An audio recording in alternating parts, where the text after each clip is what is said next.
I'm Andy Ditchfield and welcome to Early Doors, a series of short videos designed to give you something to mull over as you start your weekend. Today I'm going to show you how to add a calculated field to a pivot table. So what I've got here is a very simple data set with 96 projects showing CapEx spend of around 18 million, EBITDA before investment of 13.5, post-investment 18 million, an increment of 4, and therefore a return on investment of 25.3%. So firstly I'm just going to simply insert a pivot table. I'm going to do that by the default onto a new worksheet. I'll call it pivot, and I'll just expand it to make it slightly bigger.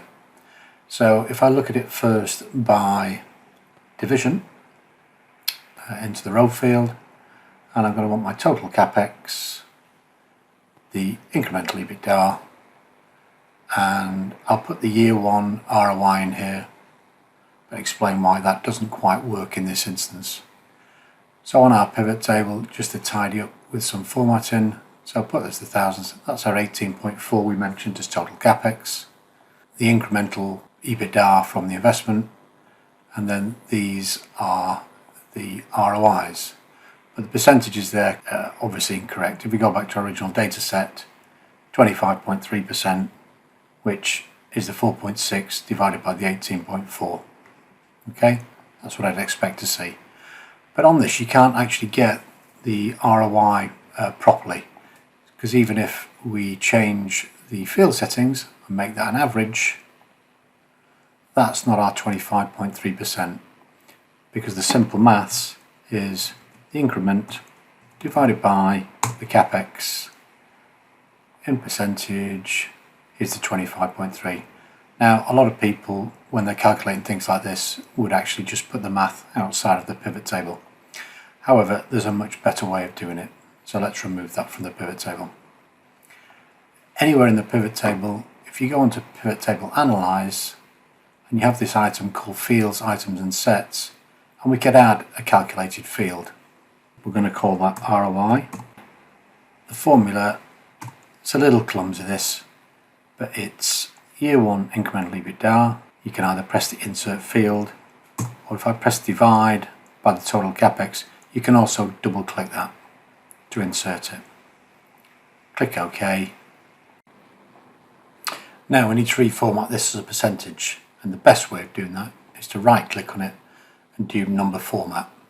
If you do format cells, it will work temporarily, but sometimes it won't hold it when you change the pivot table to a different format. So click number format, gives you a sample, OK. So if you see our manual calculations here match what we put into the pivot table, so we can now lose these manual calcs. OK, clicking on the pivot table, what this has actually done, it's actually put in ROI below the rest of the fields in our data set, so we can now use this with other pivot tables. So why is that important? Well, it means that we can do different cuts of the data, and we'll always get back to the proper ROI numbers. So for instance, if I was to make a copy of this, put it down here, and instead of saying by division, I'll take the division out and I'll put the development year in.